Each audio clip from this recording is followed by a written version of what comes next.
மரபணு மாற்று மஞ்சள் வாழைப்பழம் பார்ப்பதற்கு பச்சை வாழைப்பழம் போன்றே சிறிது நீண்டு காணப்படும். மக்களை நோயாளியாக மாற்றியதில் இந்த மரபணு மாற்று மஞ்சள் வாழைப்பழங்களின் பங்கு அதிகம் உள்ளது என்பது நம்மில் பல பேருக்கு தெரியாது. இயற்கையான வாழைப்பழம் பழுத்தால் 2 நாட்களில் அழுகிவிடும். இயற்கையான வாழைப்பழங்கள் உடம்பிற்கு சத்தாகவும் மற்ற உணவை செரிமானிக்கவும் பயன்படும். பொதுவாக இயற்கையான வாழை ரகங்களில் நோய் தொற்று ஏற்படும். அப்போது பூச்சிக்கொல்லிகளை பயன்படுத்தி நோயை கட்டுப்படுத்த வேண்டும். இந்த ரகங்கள் பழுத்தவுடன் நாம் சாப்பிடுவது வழக்கம். பூச்சிக்கொல்லிகளை அழிப்பதற்கு பதிலாக பூச்சிகளை கொல்லும் விஷத்தை வாழை மரத்தின் மரபணுவில் செலுத்துகின்றனர். இதைத்தான் நாம் PT வாழை என்று அழைக்கிறோம். கேவிண்டிஷ் என்ற பெயருடன் இந்த மரபணு மாற்று வாழைப்பழம் நம்மூரில் கள்ளத்தனமாக விற்கப்படுகிறது.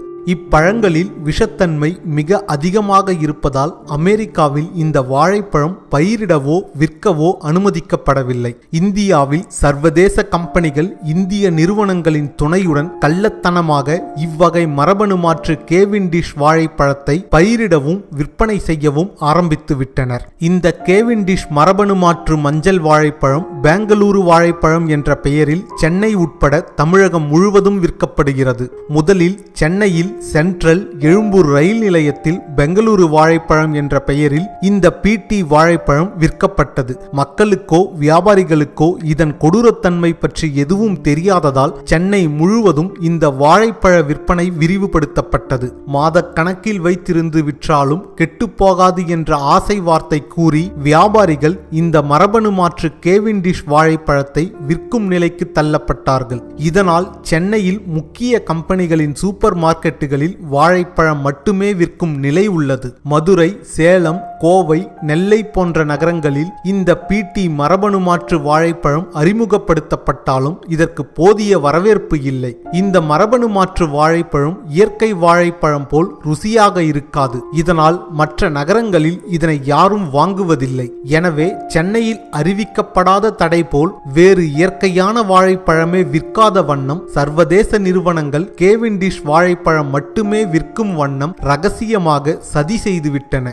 இதற்கு கார்ப்பரேட் கம்பெனிகள் பெரிதும் உதவியாக உள்ளன. PT கத்திரிக்காய்க்கே இன்னும் இந்திய அரசு முழுமையான அனுமதி வழங்கவில்லை. PT ரக மரபணு காய்கறி பழங்கள் உயிரை மெல்ல மெல்ல கொல்லும் விஷமாகும். ஒரு முறை மட்டும் காய்த்து கனியாகும். செயற்கையாக மலட்டுத்தன்மை ஆக்கப்பட்ட மரபணு மாற்று காய்கறி பழங்களை தொடர்ந்து சாப்பிட்டால் மலட்டுத்தன்மை ஏற்படுவதோடு கேன்சர், செரிமான கோளாறு, தோல் நோய், சிறுநீரக நோய்கள், அலர்ஜி போன்றவை உண்டாகும். இந்நிலையில் இந்திய அரசிடமோ விவசாய துறையிடமோ பல்கலைக்கழகங்கள் ஆராய்ச்சி சாலைகளிலோ எந்தவித அனுமதியும் பெறாமல் கேவிண்டிஷ் வாழைப்பழத்தை பெங்களூரு வாழைப்பழம் என்ற பெயரால் விற்பனை செய்யப்படுகிறது. இவ்வகை PT ரக மரபணு மாற்று வாழையை தொடர்ந்து தோட்டத்தில் பயிர் செய்தால் அந்த நிலத்தில் உள்ள நன்மை செய்யும் புழு, பூச்சிகள், பாக்டீரியாக்கள் மொத்தமாக அழிக்கப்பட்டு அந்த நிலம் எந்த பயிரும் வைக்க முடியாத பாலை வனமாக மாறிவிடும். அதனை உண்ணும் மனித குலமும் பல நோய்களுக்கு ஆளாக நேரிடும். இதனை நாம் புரிந்து கொண்டு இவ்வகை பழங்களை தவிர்த்து உடலுக்கு நன்மை அளிக்கும் இயற்கை வாழைப்பழங்களை உண்டு பயனடைவோம். இந்த தகவலை முடிந்தவரை அனைவருக்கும் பகிரவும். நன்றி, வணக்கம்.